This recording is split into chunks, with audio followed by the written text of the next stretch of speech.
दोस्तों, रवि के फसल का सीजन चल रहा है और रवि फसल में प्याज की रोपाई का समय भी शुरू हो गया है। और रवि फसल में जो प्याज रोपाई का सही समय क्या है और हमारे को अपने खेत की तैयारी कैसे करनी है और अपने खेत में क्या क्या उर्वरक डालने हैं और प्रति एकड़ हम अपने खेत में कितना उत्पादन तक ले सकते हैं, इन्हीं सब जानकारी को लेकर मैं जीरो संदीप दलाल आप सभी का एक बार फिर से स्वागत करता हूँ आपके अपने यूट्यूब चैनल किसान हेल्प में। जो किसान भाई चैनल पर नए हैं कृपया चैनल को सब्सक्राइब कर लें तथा साथ में घंटी को निशान को दबाएं ताकि आने वाली हर एक वीडियो का नोटिफिकेशन सबसे पहले आपको मिल सके। तो चलिए वीडियो को शुरू करते हैं। दोस्तों, रबी सीजन में प्याज रोपाई का सही समय 15 दिसंबर से 15 जनवरी तक का है। इससे पहले हमें अपनी प्याज की नर्सरी को तैयार कर लेना है ताकि हम समय पर प्याज की रोपाई कर सकें। सबसे पहले हमें अपने खेत की अच्छे से तैयारी करनी है। वो क्या तैयारी करनी है उसके बारे में बात करते हैं। सबसे पहले हमें अपने खेत में पर एकड़ 4 या 5 ट्राली गोबर का खाद डालना है। गोबर का खाद डालने के बाद खेत की अच्छी तरह से जुताई कर देनी है।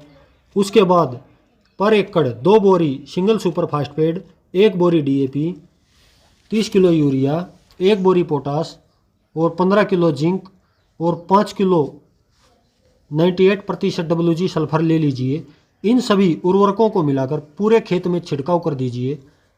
उसके बाद एक बार रोटावेटर से खेत की जुताई कर दीजिए। ये सब काम करने के बाद अब हमारी ज़मीन प्याज रोपाई के लिए बिल्कुल तैयार है। दोस्तों, ये जो हम प्याज रोपाई कर रहे हैं ये कौन सी वैरायटी का है, कितने दिन में इसकी फसल तैयार हो जाती है और फसल तैयार होने पर कैसा दिखता है, इस पर भी बात करेंगे। दोस्तों, इस वैरायटी का नाम है एलोरा चाइना किंग, जो कि आप वीडियो में देख सकते हो।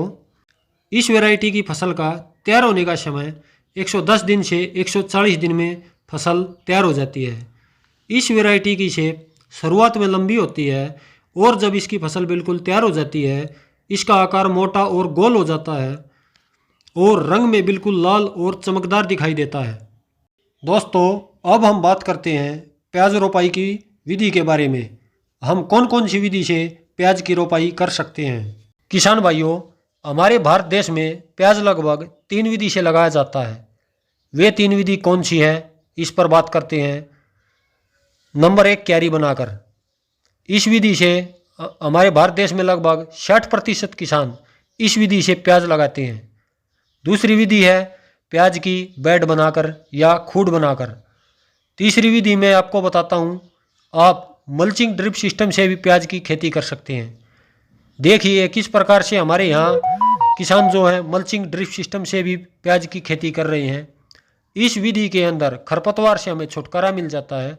आप मल्चिंग ड्रिप सिस्टम से भी आप प्याज की खेती कर सकते हैं। दोस्तों, अगला पॉइंट आता है हमें प्याज की नर्सरी का उपचार कैसे करना है।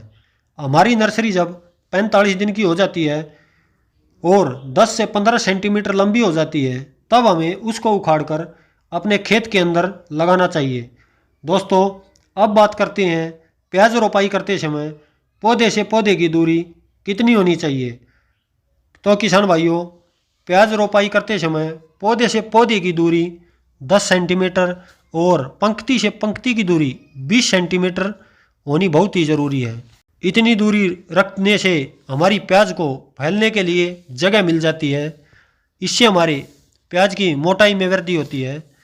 अगर हमारे प्याज की मोटाई में वृद्धि अच्छी होगी तो हमारे प्याज का उत्पादन भी अच्छा होगा।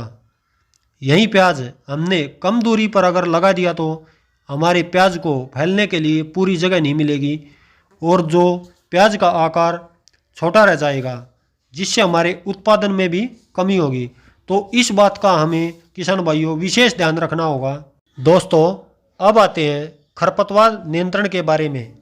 जैसे ही आपके पूरे खेत में प्याज लग जाती है तो आपको पर एकड़ 1 लीटर पेंडामेथिलीन 150 से 200 लीटर पानी में मिलाकर स्प्रे कर देनी है। इससे आपको ये फ़ायदा होगा 20 से 30 दिन तक खरपतवार नहीं निकलेगा। उसके बाद आप प्याज के अंदर जिस विधि से पानी लगाते हो इस विधि से पानी लगा दीजिए और दूसरी सिंचाई जो है हमें 4 से 5 दिन बाद कर देनी है, जिससे हमारे प्याज का अंकुरण जो है अच्छा हो जाए और 7 से 10 दिन के अंदर हम अपने खेत में पानी लगाते रहें दोस्तों अगर इस विधि से हम प्याज लगाएंगे तो हमें बम्पर उत्पादन भी मिलेगा। दोस्तों उम्मीद करता हूँ मेरे द्वारा दी गई जानकारी आप लोगों को अच्छी लगी होगी। अगर अच्छी लगी हो तो वीडियो को लाइक शेयर और चैनल को सब्सक्राइब जरूर कर देना। तो मिलते हैं अगले वीडियो में। धन्यवाद।